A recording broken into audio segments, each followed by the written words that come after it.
É do RH? Opa, como é que tá a peçanha? Tudo bem? Não, só para anotar, depois vamos ver lá no final do mês como é que fica lá a folha de pagamento daqueles dois lá, tá bom? Depois também os outros estão muito engraçadinhos, vou mandar também uma advertência. A gente se fala, tá? Um abraço. Bom, bem-vindo, amigos, né? Não estamos ainda o quinteto reunido, o senhor Cleveland agora. A desculpa de hoje foi falta de luz. Cada dia é uma, né? Meu, se não apresentar atestado médico, esquece, não adianta nem chorar. Bom, vamos começar agora, né? Vale de Covid, não?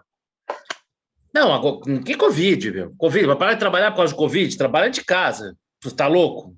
Se não tiver hospitalizado, não tem desculpa. Nem de Covid adianta atestado. Bom, vamos começar aqui nosso bate-papo, 86ª reunião, 86º encontro. Eu aqui, já para sacanear o nosso amigo Victor, que está de boca cheia, pergunto para ele o seguinte: e aí, Vitão, Covid, qual é a sua... Tem novidade aí na área? Ou é um pouquinho mais do Não, mesmo, reta final? eu continuo com a mesma percepção, né, com a mesma opinião. Acho que essa essa cepa vai ser a pá de cal da pandemia. É óbvio que ela se trata a gente fala que ela tem a severidade de uma gripe, mas é óbvio que uma gripe também não é um negócio para você simplesmente negligenciar, principalmente se for do grupo de risco e tudo mais. Então, todo mundo pegando gripe ao mesmo tempo causa um certo transtorno. Tenho equipes lá que, na minha empresa, por exemplo, que eu passei o mês com 35% a menos de gente. Isso é um transtorno. Isso Sim, pode ser um transtorno nos hospitais, se os agentes de saúde saem. Então, assim, não é que é um negócio desprezível, só que é uma letalidade baixa, isso já está comprovado, enfim, está todo mundo pegando, né? Um negócio impressionante. Eu ainda impressionante. não tive esse privilégio, ainda estou... Terá. Que eu saiba, né? Que eu saiba, porque muita gente Ah, pega. verdade, pode ter tido. Você tem aí, pelo menos estima-se que entre 80% e 90% das pessoas são assintomáticas, ou seja, se não testarem, não vão saber. Então, para cada caso de Covid que você sabe que existiu, pode haver outros 4 ou até 9, que os caras não sabem. Então, mas, dada a velocidade de contágio, em algum momento não muito distante, vai estar todo mundo já pronto para a próxima.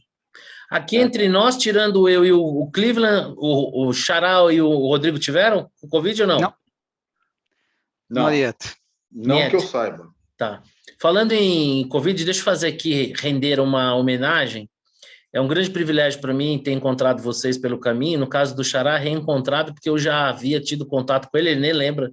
Porque a gente que é vendedor lembra, né? Mas os caras que são do buy side nem lembra, né?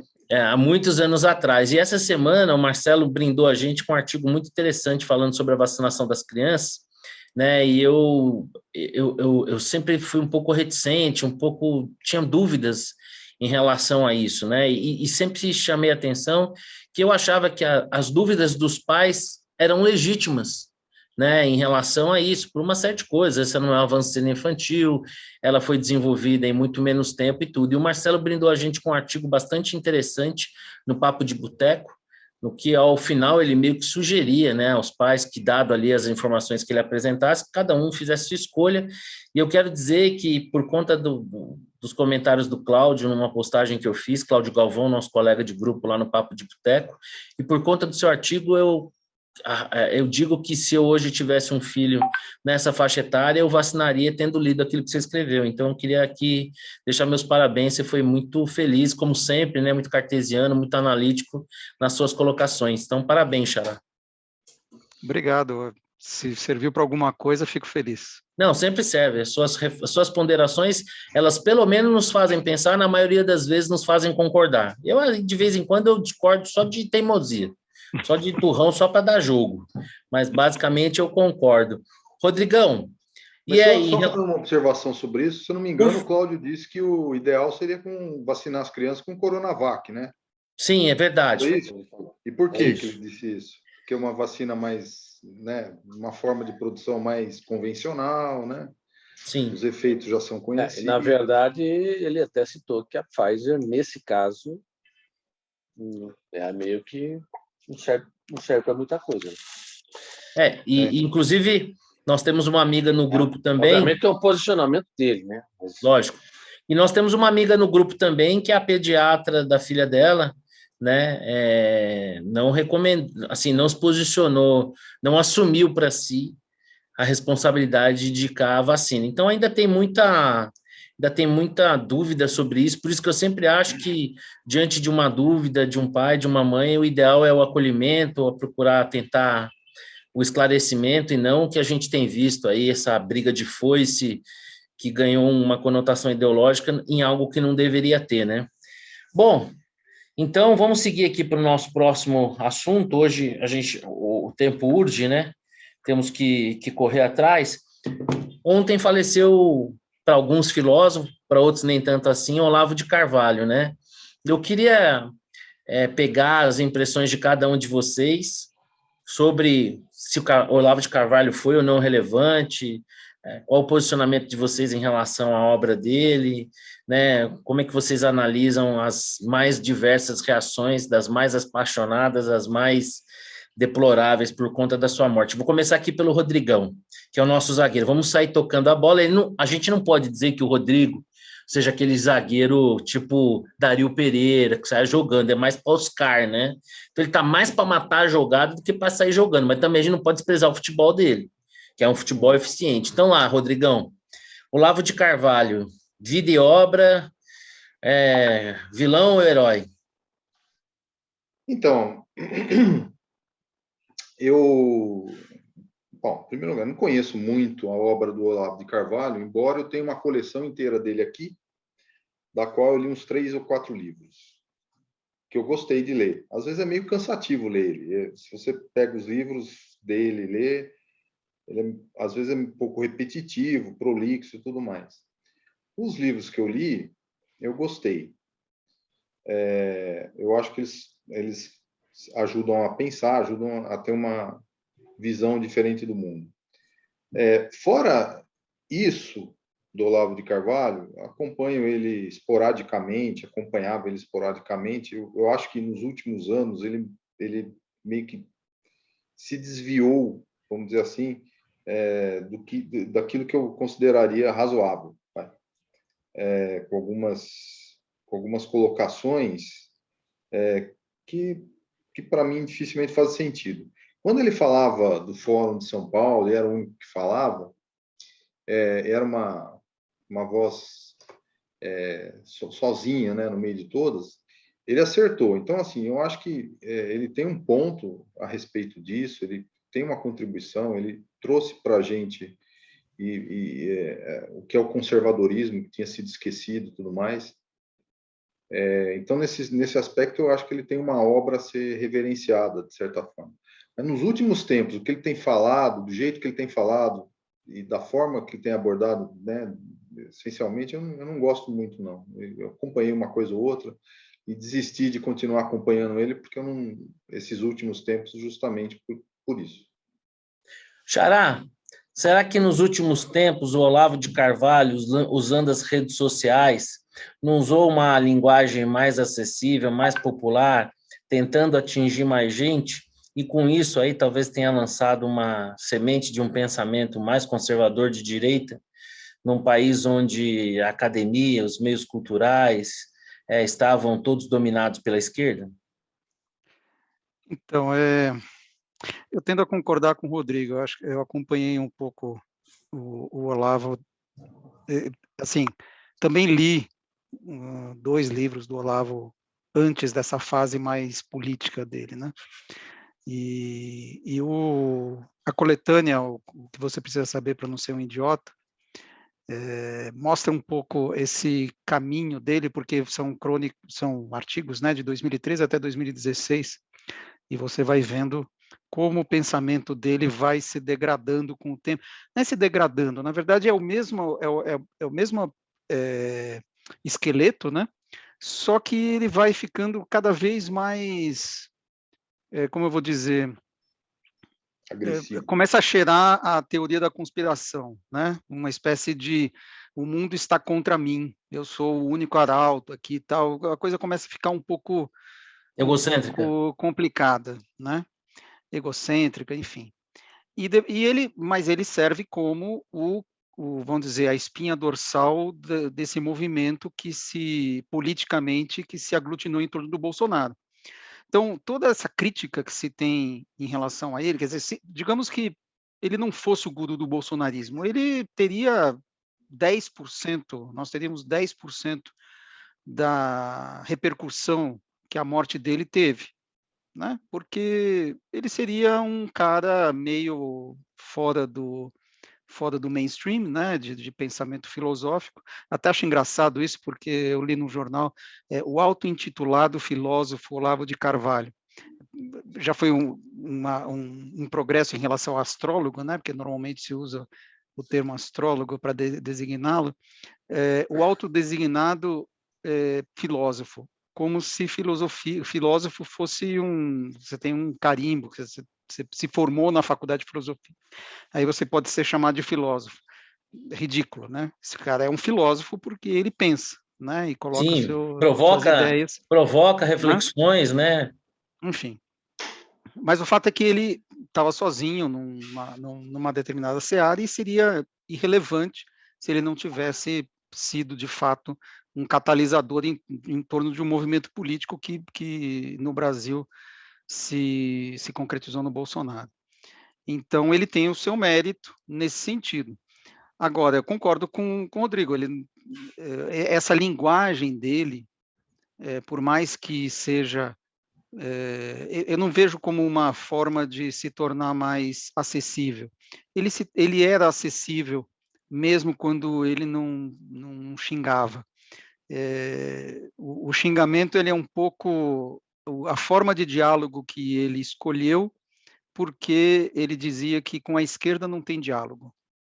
Com a esquerda você tem que xingar, porque eles não têm raciocínio, não existe algo, uma base comum de verdade. Portanto, só resta o xingamento. É por isso que ele xingava, né?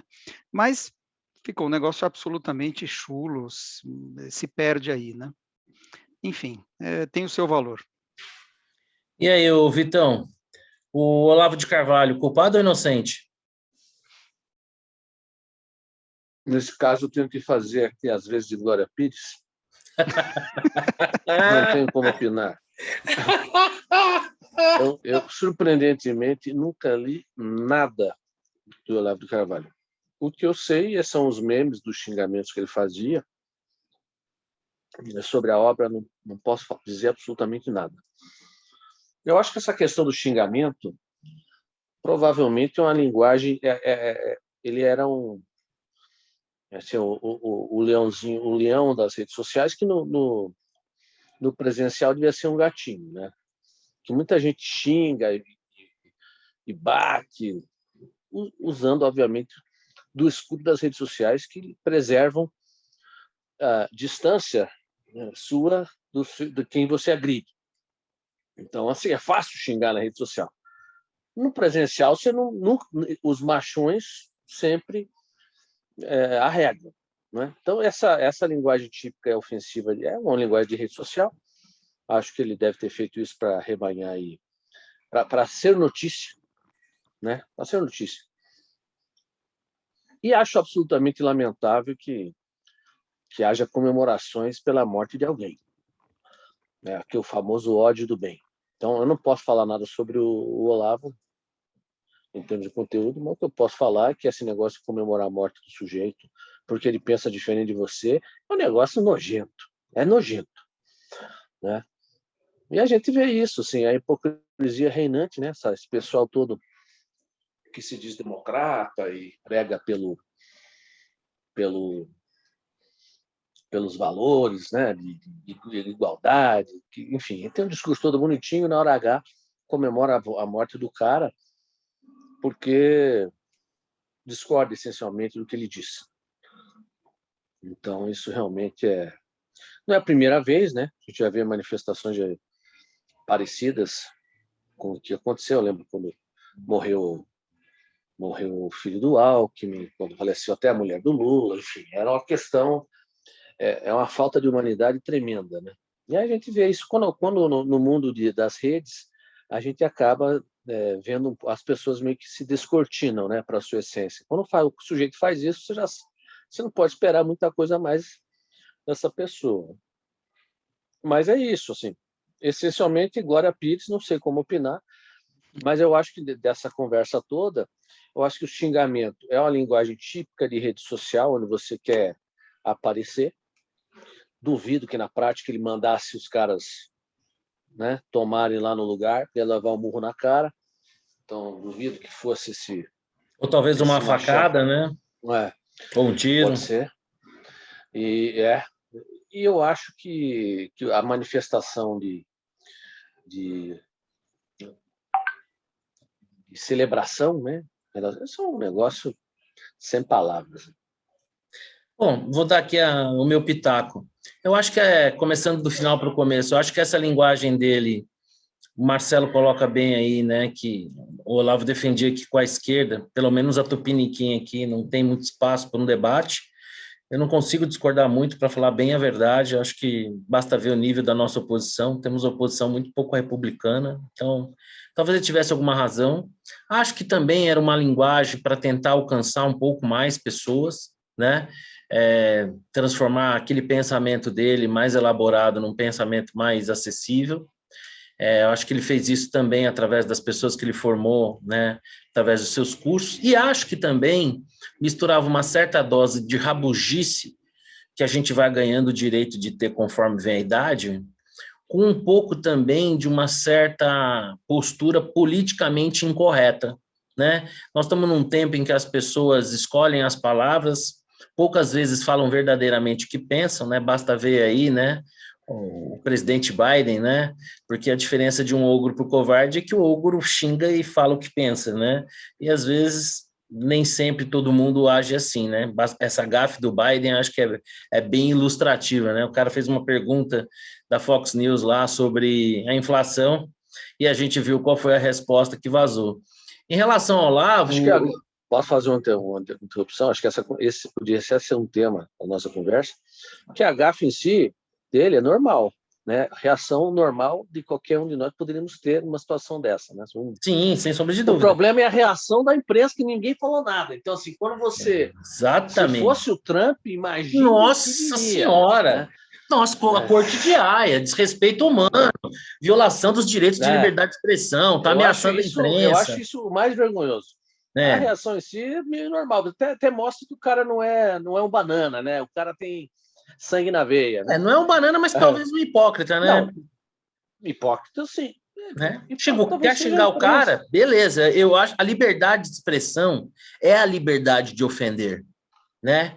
Não existe liberdade de expressão se você tem a liberdade de ofender. É claro que o ofendido também pode recorrer e fazer valer seus direitos, mas liberdade de expressão de verdade só existe quando tem a liberdade de ofender, porque às vezes eu vou aqui no limite da defesa do meu argumento, eu posso eventualmente acabar ofendendo ali o meu opositor, e isso faz parte do jogo, e se eu passei de algum limite, cabe a quem se sentiu ofendido correr atrás, né? Mas voltando aqui à questão do Olavo, eu acho que assim, né, você mede o tamanho de alguém quando, na partida dele, as reações que ele desperta, né? Especialmente naqueles que o odeiam, né? Então, acho que aí já dá uma dimensão de uma relevância inegável que ele tem, mesmo os seus detratores reconhecem isso. Eu acho que, assim, o Olavo, ele acabou forjando, né, não sei se uma legião, mas talvez um pequeno pelotão, né, de formadores de opinião que pela primeira vez, né, depois de uma falsa polarização, né, de esquerda que nós tínhamos entre PT e PSDB, gerou uma fagulha, alguma resistência mínima através da qual, de alguma maneira, como o Marcelo falou, se aglutinou o bolsonarismo. Eu acho que é muito intelectualmente desonesto você analisar toda a obra de uma vida pegando um retalho aqui e acolá, fora de um contexto, como a gente tem visto aí. Então, assim, eu acho que para o pouco pensamento liberal, conservador que a gente tem no Brasil, eu acho que é uma perda, sim. Eu particularmente lamento, ainda que não necessariamente precise concordar com 100% do que ele disse o tempo todo ao longo da sua vida, né? Isso é interessante, né? A gente está tão polarizado que ou você tem que se transformar num seguidor ferrenho e defender tudo que alguém disse ao longo de toda uma vida, ou você tem que negar tudo aquilo como se você não pudesse analisar momentos, posições, nuances, enfim. Bom, sigamos em frente aqui. Vocês querem falar o que vocês acharam lá do Son of the Beach do Biden? Eu achei legal pra caramba. Eu não tô por dentro dessa, eu preciso Não, ver o que estava tendo uma aconteceu. Bom, entrevista. agora vocês falando, já entendi. Estava tendo uma entrevista coletiva e no rebote ali, naquele finalzinho, o cara da Fox News, de viva voz ali, soltou uma pergunta sobre inflação, e aí ele mandou pergunta idiota, seu filho da... Né? Só que os microfones capturaram aquilo. Se fosse o Trump, meu, esquece. Todo mundo para a rua, vamos quebrar tudo, é o fim da liberdade de imprensa, a democracia americana está ruindo, mas como foi o Biden, faz mal para ninguém. Telinho, café com leite, deixa para lá. Eu acho vergonhoso, como o Vitor falou, né? Assim, a agasalhada que deram. Bom, falando aqui de Estados Unidos, Brasil, relações internacionais, né? Até semana passada parece que o Brasil era um par internacional. Se você fosse para o exterior, você tinha meio que esconder que você era brasileiro e tal, não sei o que lá. Mas parece que agora não é mais assim. Xará, você que é tão analítico, tão cartesiano, o Brasil não é mais par e por isso agora fomos novamente convidados, dessa vez aceitamos participar da OCDE, que não é novidade, já fomos no passado, mas a gente não queria aderir à cartilha neoliberal, né? Na verdade, a OCDE está começando a admitir párias. Essa aqui é a verdade. Então é isso, está explicado. Essa OCDE, vou te dizer. Antes era mais VIP o negócio, né? Pois é, o Groucho Marx tem o antológico, né? Que ele dizia que não aceitava ser sócio de clube que o convidasse, né? que eu aceitasse como sócio, né? Então é um pouco a OCDE, assim, óbvio que é muito bom. A OCDE é uma organização que tem normas que ajudam efetivamente, em tese, deveriam ajudar os países a se desenvolverem e tudo mais. Agora, você olha, a Turquia é sócia da OCDE desde 1961, foi uma das fundadoras. Olha o que o Erdogan está fazendo com a economia. Mas aqui eu acho que o caso da Turquia é o contrário, né? A Turquia deveria estar saindo, né? Então, esse é um excelente ponto. Até hoje a OCDE não expulsou ninguém, né? Porque não está aderindo enfim, aos instrumentos, tal. Eu não sei até que ponto essa adesão aos instrumentos, ela é, uma vez que você aderiu, o quanto você é auditado, né? E você é punido pelo fato de não seguir, etc. Agora, o fato da gente estar entrando... primeiro, a gente devia ter entrado há 10 anos atrás. Ponto número 1. Ponto número 2, o fato de você estar entrando junto com a Argentina, gente. Já não valoriza muito o evento.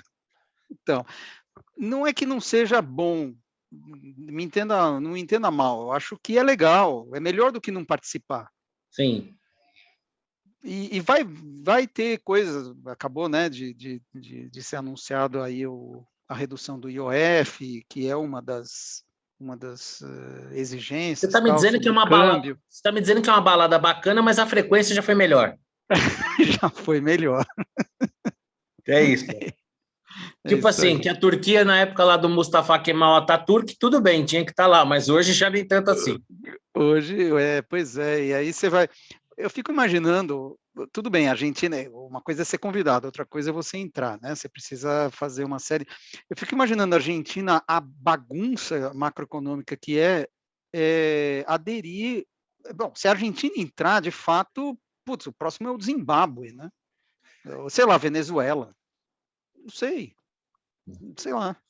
E aí, Rodrigão, você como economista, como vê essa entrada do Brasil para o OCDE? Festa estranha, com gente esquisita?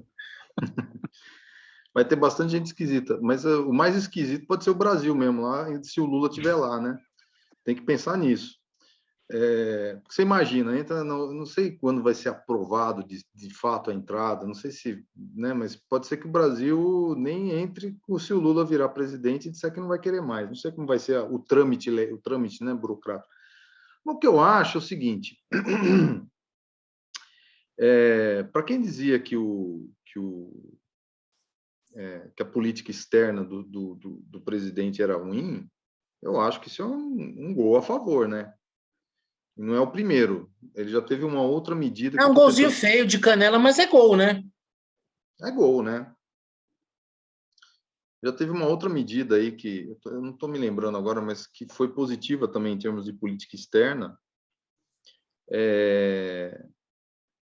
que mostra né, que tinha um esforço para que isso acontecesse, né? Porque isso daí não acontece do nada, né? Isso vem de bastidores e bastidores.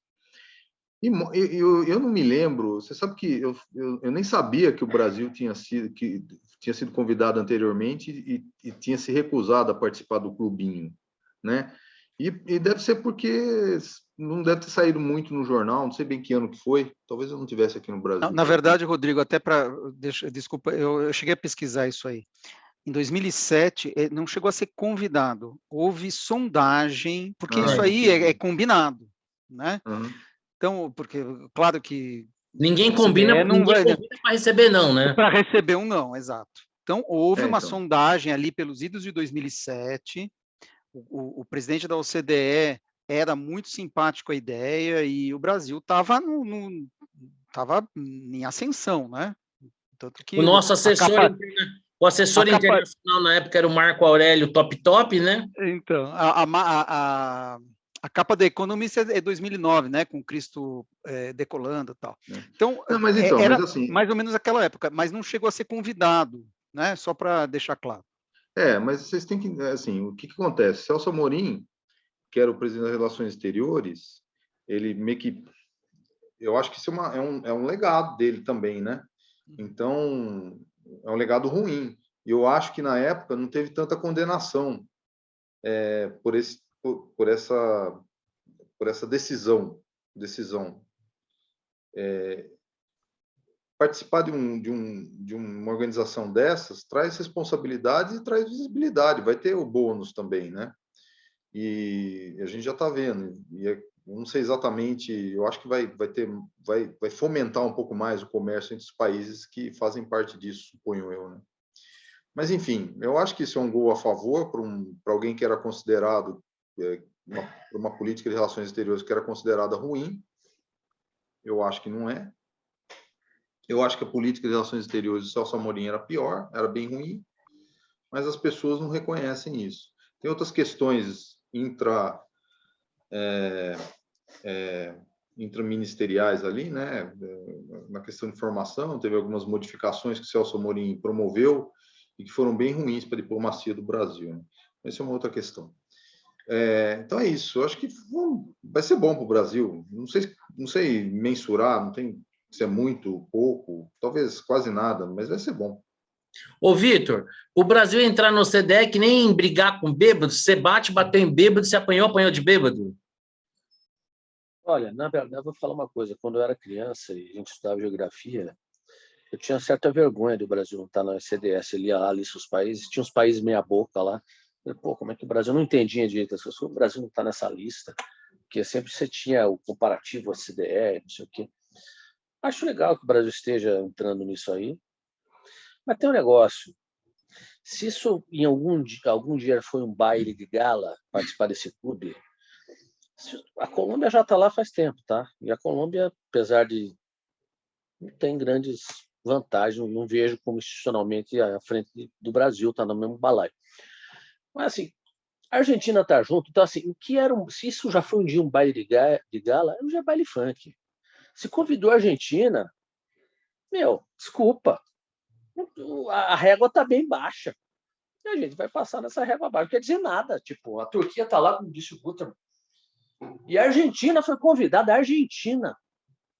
Então, na boa, para mim beleza, que legal, mas não acho que é cartão de visita, tá? Se a Argentina foi convidada, me desculpa, isso aí virou... os caras estão...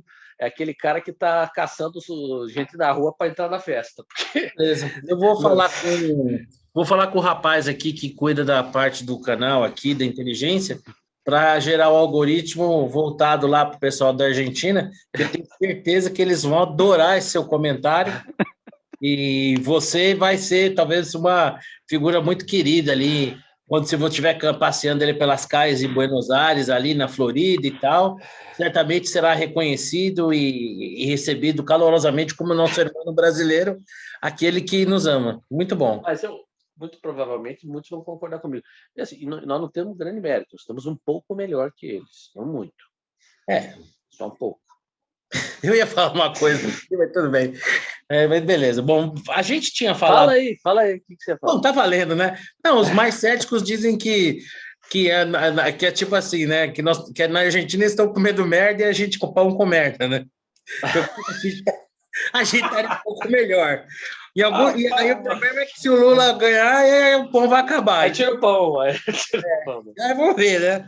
Mas beleza. Igual o menu. Não tem problema da gente falar essas besteiras que, tirando uma meia dúzia de amigos, ninguém vê mesmo, então tá sossegado. Podemos falar o que bem tem. Porque assim, ó, tirando meia dúzia de amigos e a porcaria do algoritmo do YouTube que bloqueia a gente direto, né? Por conta de algum tema ou palavra, alguma coisa que a gente fala, pô, então tá liberado, podemos falar o que quiser.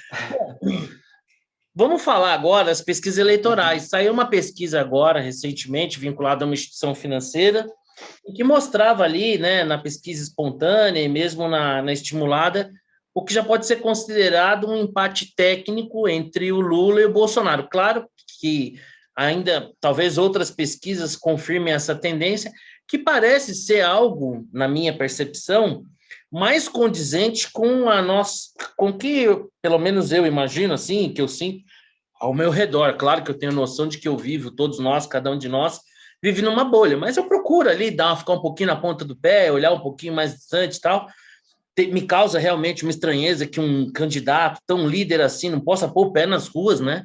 Você vê, o Lula fez uma turnê pelo Nordeste, que seria o seu berço, um negócio absolutamente ambiente controlado, né? Só de, assim, muito cercado, não tem contato com o povão, só militância mesmo. E aí, Xará, essa é uma tendência? Você aposta nisso? Essa briga vai ficar cada vez mais cruel? Porque na Austrália o Lula já é presidente, né?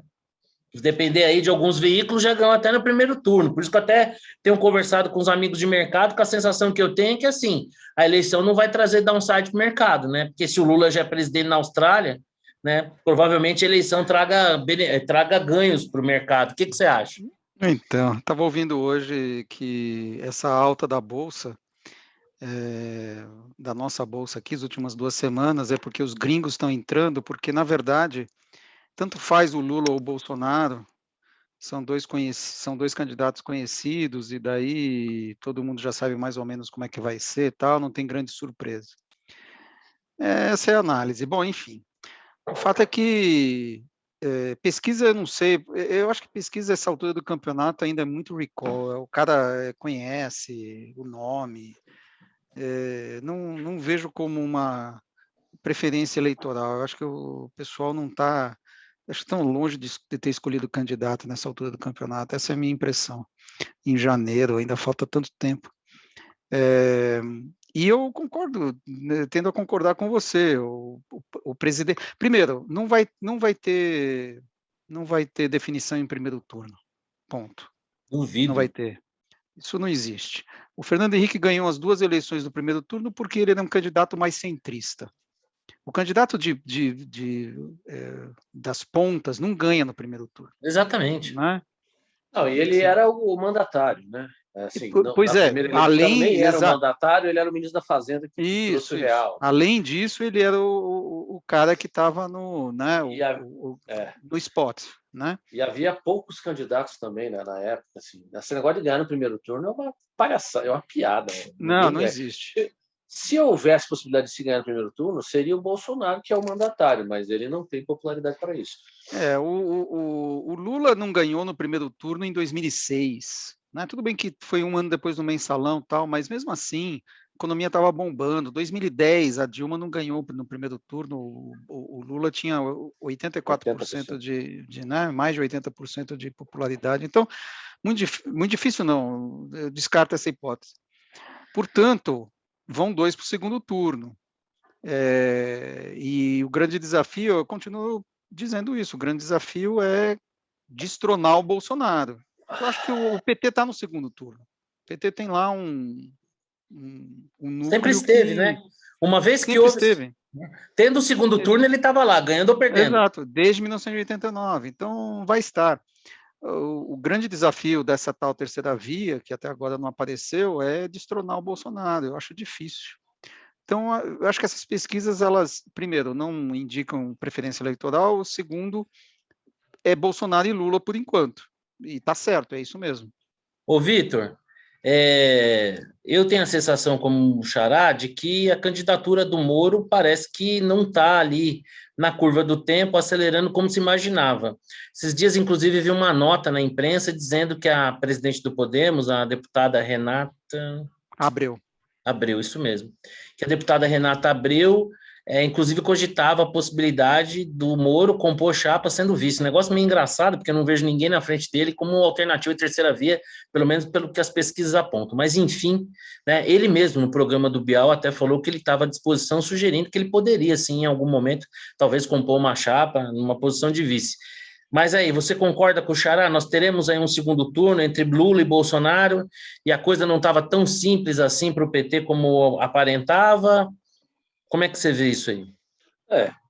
Tudo indica que seriam os dois, a menos que tenhamos o imponderável, né? Não contamos com o imponderável. O imponderável ainda pode acontecer. Então, eu não dou como certo que vai ser, porque está muito longe, né? Muita água vai girar. Eu acho que o Moro não tem cacife, é impopular nas duas pontas. O que você pessoalmente acha do Moro, da performance dele como pretenso candidato, do que você já viu, do que você já ouviu? Acho ruim, ele não tem... Ontem eu vi o Moro por 4 horas, assisti o Flow de cabo a rabo. Dormi em alguns momentos, tem que confessar, mas assisti o Moro é uma espécie de Meirelles, né, em termos de carisma. Né? Então, assim, o Meirelles era um cara tecnicamente brilhante no quesito economia, mas você não conseguia ficar acordado ouvindo o discurso dele, então tinha um problema. O Moro, tecnicamente, pode ser um cara que conheça da questão da corrupção e tudo mais, mas... E as colocações dele, eu considero, assim, não sei se eu estou sendo muito crítico, eu considero meio atabalhoadas. Outro dia falou aí em algum programa que ele comandou a Operação Lava Jato. Não, ontem ele falou isso no Flow. Mas, eu fiquei impressionado então, de ouvir. Então você comandou? Se ele é juiz, como é que ele comandou? Então, assim, você está dando... abrindo a porteira de tudo que se critica, né? Todas essas teorias... Ontem no Flow ele falou isso. Então, eu considero que... Eu não o considero com potencial eleitoral, esse presidente. Acho que ele foi picado pela mosca azul, sentimento de vaidade. Quando o cara começa a falar assim que minha candidatura é um chamado, aí desculpa. Aí o negócio... Ele já perdeu o controle já da razoabilidade, já não tem mais bom senso. Mas acho que ele tem uma rejeição muito alta hoje nas duas pontas, né? Se ele quer ser político, seria muito mais razoável que se candidatasse a senador. Né? Aí seria um negócio que tem boa chance de se eleger, vai lá treinar, vai ver o que é ser político, né? Não é igual a ser juiz, bem diferente, vai aprender, e é novo ainda. Ou seja, ele já teve uma oportunidade sendo ministro, porque ministro é um pouco político, né? E com certeza. deu os burros na água, né? Não se mostrou habilidoso nem com musculatura para o cargo. Não aguentou o rojão, né? Então não vejo, mas eu acho que tem chão ainda. Acho que o cenário, obviamente, é um cenário que hoje você pode visualizar Lula e Bolsonaro, mas assim, são tantas coisas imponderáveis que acontecem que a gente pode esperar. Hoje, por exemplo, o Vasco está ganhando de 3-1 do Volta Redonda. É um imponderável. Né? Então, pode acontecer. O Olavo de Carvalho tinha quantos anos agora? 74. 74. Qual a idade do Lula? 76. 76. Não, mas eu vou fazer aqui, eu vou repetir depois a minha previsão, mas não sem antes ouvir a opinião do nosso zagueiro, que vai dar um bico para frente, e eu vou correndo lá para pegar essa bola. E aí, Rodrigão? A última pesquisa rolada aí. Não tem muito a acrescentar, não. Não tem muito a acrescentar. eu acho, a única coisa que eu queria notar é que as pesquisas agora, essas últimas pesquisas do Instituto Paraná também, elas estão trazendo o Lula mais próximo do Bolsonaro, que é o que eu sempre achei. Então, é curioso que as demais pesquisas têm uma diferença muito grande entre os dois candidatos, e agora você vê, essa pesquisa ela deu uma diferença, vamos dizer assim, mais razoável, que dá para acreditar nelas, né? Que, tecnicamente, eles estão empatados. Na margem, né? Quase que na margem. Eu ainda acho eu ainda pode ser wishful thinking, né? Mas eu acho que o Lula não consegue ganhar, mesmo que seja com o Bolsonaro no segundo turno. Mas enfim, é wishful thinking, né? Eu acredito no povo brasileiro. O povo brasileiro ele não costuma votar em ladrão condenado. É isso que eu acredito. Rodrigo Delosso, você acredita no brasileiro? Eu ouvi isso, gente. Você vê que o otimismo contagia. Nossa. Né? A esperança, a fé, o sorriso no rosto, cara, a esperança no coração, pensar nesse futuro desse país verde e amarelo.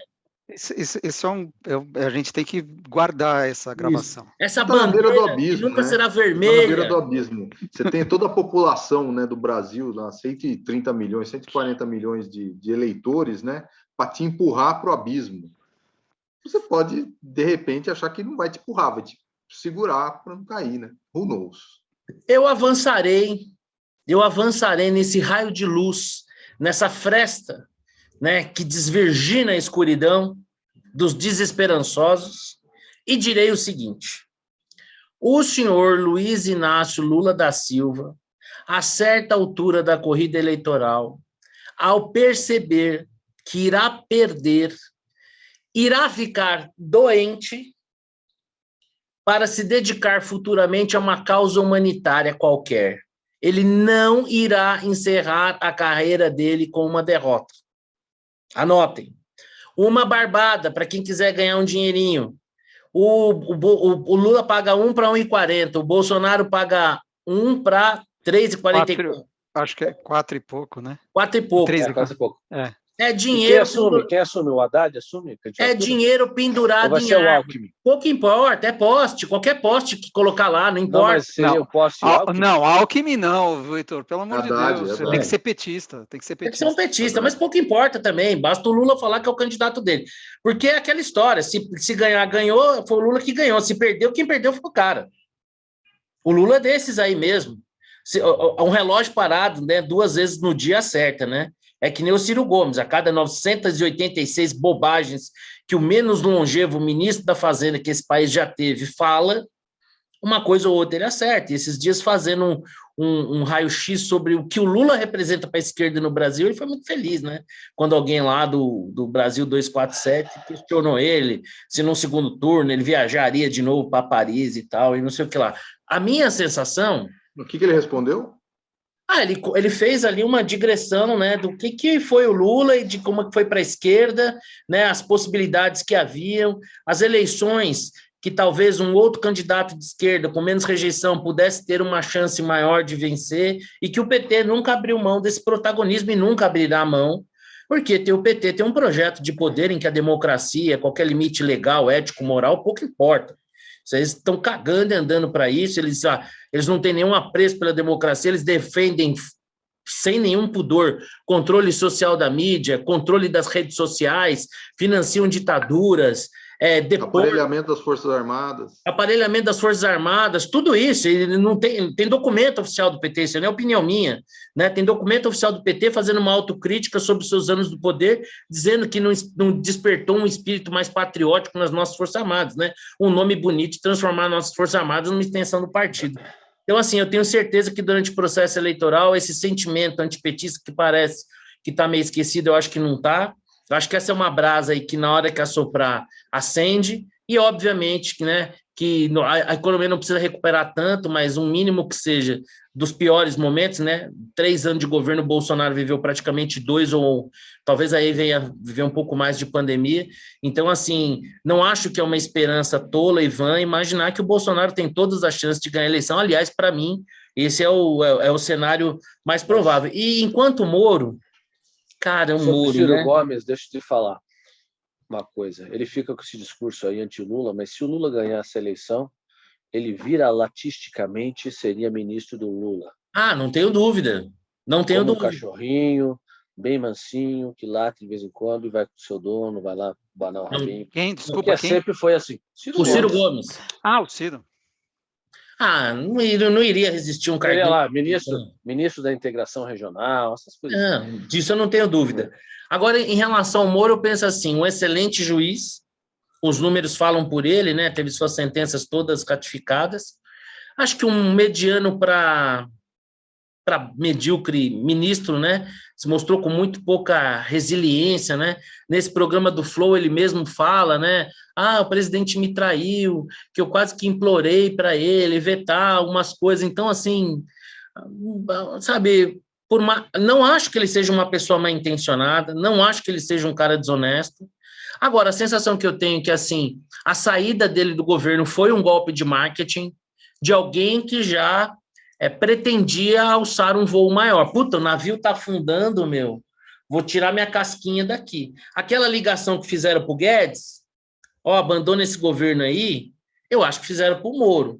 Só que o Guedes teve uma postura de alguém leal e o Moro não teve essa postura leal. E eu acho que a população, naquela sabedoria mais ingênua do povo, percebe isso, né? Nós temos uma formação cristã, então essa coisa do Judas, da traição, eu acho que ela pega na população em geral. Acho que essa pecha aí colou um pouco. E ontem, vendo o Moro no Flow, foi um exercício acho que foi mais de 4 horas de programa, cara. Foi um bate-papo assim, falou do videogame, de um monte de coisa, né? E é isso, sabe? É aquela coisa morna, sempre tem um mais, falta um certo carisma. Nós somos latinos, eu realmente acho que não vejo nenhuma chance dessa candidatura avançar. Bom, meus amigos, hoje a gente vai fazer uma versão meio rápida aqui, né? Nossos amigos aí já estão no limite. Só queria fazer as considerações, dar parabéns ao Palmeiras, né? Sempre chacota por não ter a copinha, agora seguirá sendo chacota apenas por não ter um título mundial, né? Já fizeram aí a nova versão. O meu tricolor deu bobeira, porque foi 1-0 que nós tomamos ali no começo da partida, numa bobeira da defesa, dominamos a partida e se tivéssemos ido para a final, provavelmente teríamos ganho, mas quem foi o Palmeiras, tem que dar esse mérito para os caras, ganharam Libertadores, ganharam a Copinha, agora ganham o Mundial. Parabéns também para os Tricas, né? Aniversário dos Tricas. Por que você tem que falar de futebol hoje, oportuno? Qual será o limite do YouTube de palavrões que se pode dizer no programa para que o canal não seja bloqueado e para que o conteúdo não seja tirado do ar? Eu vou pesquisar. Eu acho até que eu vou pesquisar sobre isso na semana que vem eu te respondo. Essa questão do Tricas devia até ser assunto do nosso bate-papo. Deveríamos fazer uma análise sobre por que chegamos nesse ponto. Não, chegamos nesse ponto pela gourmetização do futebol.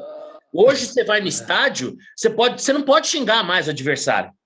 Se o adversário cai lá, que tomou a entrada faltosa, o estádio tem que ficar em silêncio, nós temos que orar pelo pronto restabelecimento do cara. Se você levantar lá e falar assim, pô, enfia que esse vagabundo levanta, nossa senhora, capaz de ser preso, sai de estádio chamado, no máximo um feio e bobo. Nós vamos chegar num dia em que o futebol vai ser que nem basquete nos Estados Unidos, você só pode falar gol e defense.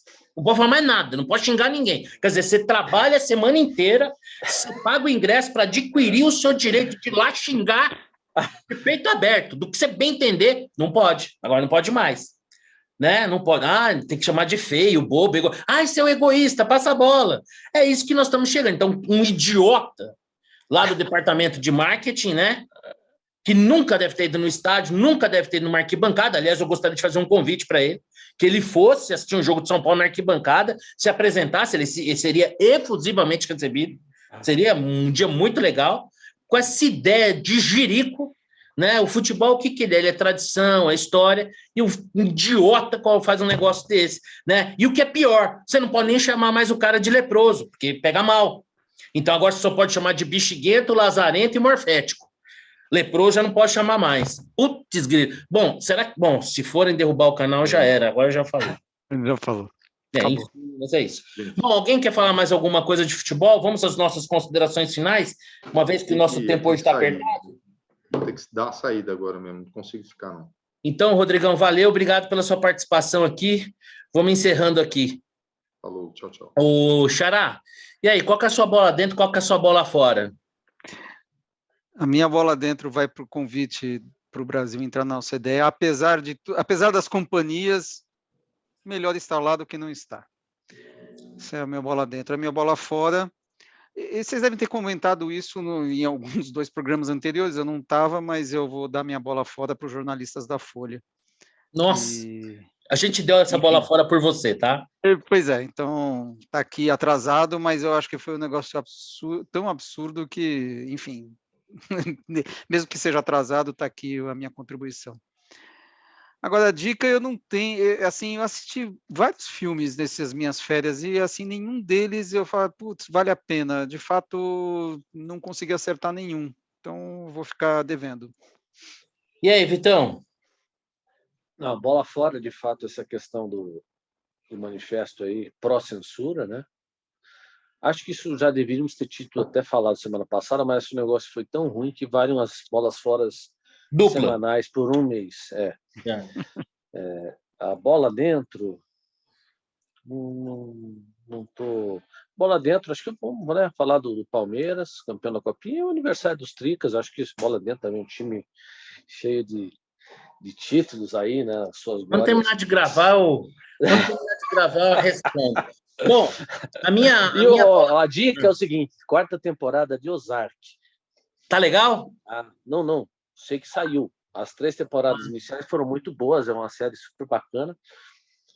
Então, recomendo. Quem não assistiu nenhuma, pode ir, que é uma versão talvez um pouco diferente daquele Breaking Bad, né? Mais ou menos parecido. E está pintando a 4ª temporada de Falda também, que é uma série que trata do conflito árabe-israelense lá em Israel. Fantástica, série super realista. Está pintando a 4ª também. Vou assistir. Bom, a minha dica vai para o filme Despertar de uma Paixão. Não é um filme recente, é um filme de 2006 que eu assisti esses dias com Edward Norton e a Naomi Watts. Eu sou fã do Edward Norton, acho esse cara um baita ator. É um filme que conta ali a tragédia ali de uma relação, né? Se passa ali na China, no começo do século passado, ali pouco antes da Revolução. Então tem uma fotografia muito bonita. É um filme forte, denso, mas que vale muito a pena assistir. Bom, a minha bola dentro eu vou dividir em 2, né? Para o editorial do Estadão, né? Nos refrescando a memória sobre quem é o Lula. Acho, se a gente em alguns momentos critica, quando tem que criticar, tem que elogiar também. Acho que esse editorial ele é muito importante, né? Foi bastante contestado aí pela esquerda, mas só falou verdades. Talvez por isso tenha incomodado tanto. Então, uma bola dentro. Uma bola dentro para a vida e obra do Olavo de Carvalho. Quem, ao final da sua vida, desperta tantas reações assim, é sinal de que não passou aqui de forma irrelevante. Acho que ele teve uma contribuição para a diversidade do pensamento no Brasil. E a minha bola fora vai assim para ralé da espécie humana, para essa gente que sequer consegue respeitar um momento assim como da morte. Então, é para isso que vai minha bola fora. Então, assim, com erros e acertos, né, com opiniões que podem ser brilhantes e com opiniões que podem ser contestadas, né? Eu acho que o Olavo de Carvalho cumpriu a passagem dele por aqui esse plano de vida, então que ele descanse em paz. É isso aí, meu xará, Vitor, Rodrigão, que teve que sair um pouquinho antes, Cleveland, que hoje não veio, conversinha da falta de luz, vou checar aqui com a concessionária, mas eu acho que é mais um dia que eu vou descontar no Elite. Meus amigos, sempre um prazer falar. Vasco 4-2 no Volta Redonda. 2022 vai ser diferente. Ô Vitor, deixa eu te falar uma coisa. Hoje, só antes de encerrar aqui, eu vi uma postagem sua amarga, falando sobre esse jogo. Rede emocional. É isso que eu ia perguntar. É isso. Você já está iludido? Caminha para tal ou ainda não? Ainda não. O Volta Redonda deve estar muito ruim. Deve estar muito ruim, né? Então tá bom, meus amigos. Até semana que vem. Um grande abraço. Um abraço. Tchau.